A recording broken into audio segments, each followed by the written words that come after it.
देश भर में कोरोना का कहर जारी। एक दिन में कोरोना के रिकॉर्ड 93,000 से ज्यादा नए केसेस, 513 लोगों की जान गई।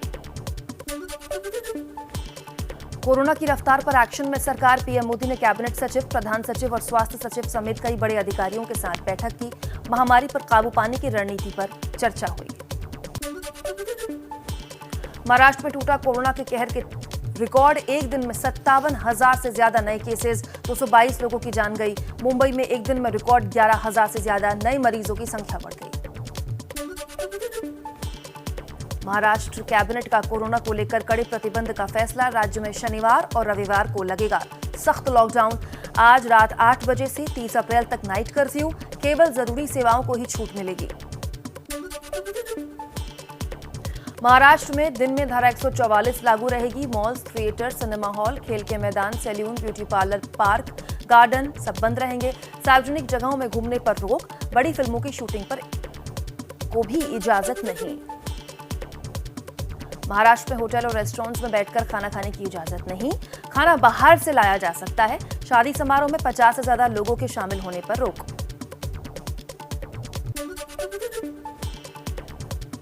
सार्वजनिक परिवहन सेवा पर रोक नहीं। ऑटो में केवल 2 सवारी ही बैठ सकती है। बस या ट्रेन में खड़े होकर यात्रा करने पर प्रतिबंध है। कोरोना के नियमों का सख्ती से पालन करना होगा। महाराष्ट्र में सरकारी ऑफिस में 50% क्षमता के साथ काम होगा। इंडस्ट्री पूरी तरह से चालू रहेगी। वर्कर्स पर कोई प्रतिबंध नहीं होगा।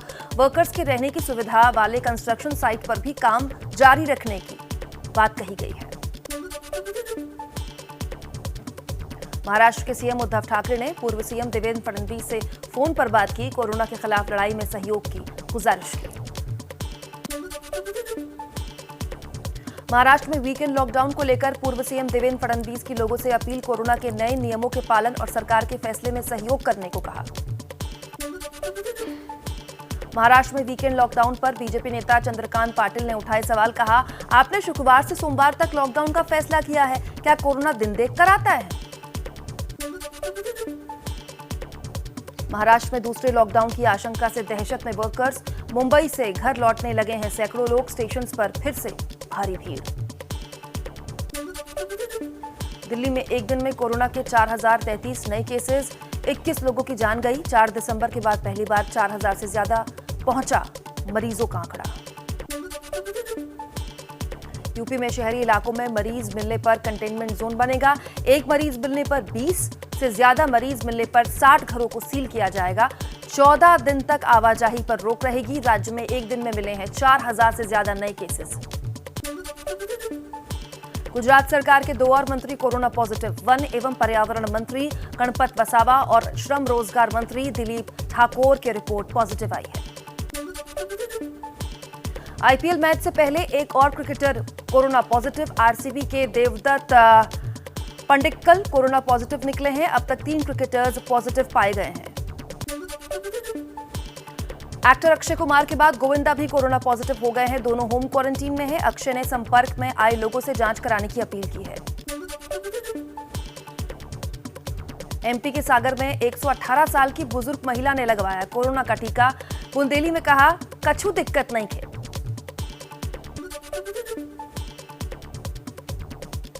बीजापुर हमले पर एबीपी न्यूज से बोले गृह मंत्री अमित शाह। कहा, जवानों का बलिदान व्यर्थ नहीं जाएगा।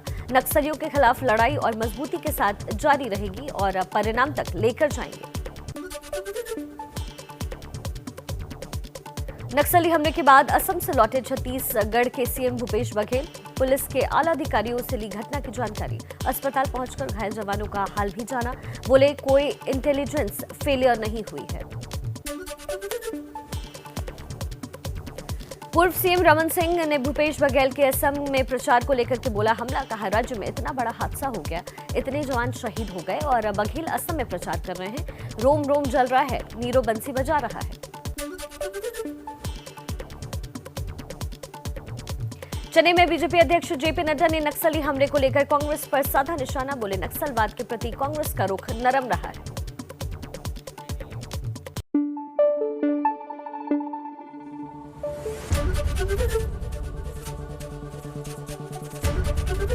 एबीपी न्यूज आपको रखे आगे।